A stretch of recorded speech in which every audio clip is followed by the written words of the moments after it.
பூஞ்சோலை மாணவர்கள் அனைவருக்கும் வணக்கம்.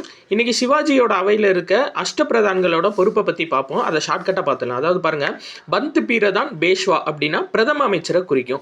இப்போ பாருங்களேன், பிரதமருக்கு எதிராக தான் பந்த் பண்ணுவாங்க நாட்டில் அப்படின்னு ஞாபகம் வச்சுக்கோங்க. அது வந்து பெரிய பேசு பொருளாகும். அப்போ பந்த் பீரதான் பேஷ்வா அப்படின்னா பிரதம அமைச்சரை குறிக்கும். அடுத்து பாருங்கள், அமித்யா மஜும்தார் அவர் வந்து நிதி அமைச்சர் அப்படின்னு சொல்லுவாங்க. இது ஜிம்முன்னு ஞாபகம் வச்சுக்கோங்க.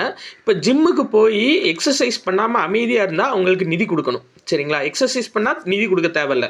அப்போ ஜிம்முக்கு போய் அமைதியாக இருந்தால் அவங்களுக்கு நிதி கொடுக்கணும்னு ஞாபகம் வச்சுக்கோங்க. அப்போ மஜும்தார் அமித்யா நிதி அமைச்சர். அடுத்து பாருங்கள், சுர்னாவிஸ் சச்சிவ் இவர் வந்து செயலர் அப்படின்னு சொல்லுவாங்க. அதாவது சச்சின் டெண்டுல்கர் செயலர்னு ஞாபகம் வச்சுக்கோங்க. சரிங்களா? சச்சிவ் செயலர் சுர்னாவிஸ். அடுத்து பாருங்க, வாக்கிய நாவிஸ் அப்படின்னா உள்துறை அமைச்சர். உள்துறை அமைச்சர்கிட்ட தான் வாக்கி டாக்கி இருக்கும். சரிங்களா? ஏன்னா உள்துறையில் என்னென்ன நடக்குதுன்னு கவனிக்கணும்ல.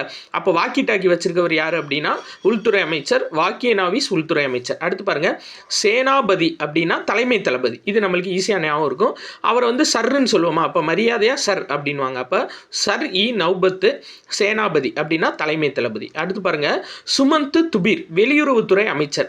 அதாவது சும்மா இல்லாமல் துப்பிக்கிட்டே இருந்தாங்கன்னா வெளியே போய் துப்புங்க அப்படின்னு சொல்லுவாங்க. அப்படின்னு வச்சுக்கோங்க. சுமந்த் துபீர் வெளியுறவுத்துறை அமைச்சர். சும்மா இல்லாமல் துப்பிக்கிட்டே இருந்தால் வெளியே போய் துப்புங்கன்னு சொல்லணும். அடுத்து பாருங்க, நியாயதீஷ் அப்படின்றவர் தலைமை நீதிபதி.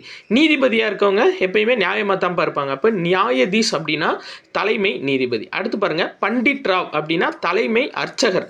பண்டிகை அப்போ தான் நம்ம எப்பயுமே அர்ச்சனை பண்ணுவோம் கோயிலுக்கு போய். அப்போ பண்டிட் ராவ் அப்படின்னா தலைமை அர்ச்சகர் அப்படின்னு பொருள். நன்றி.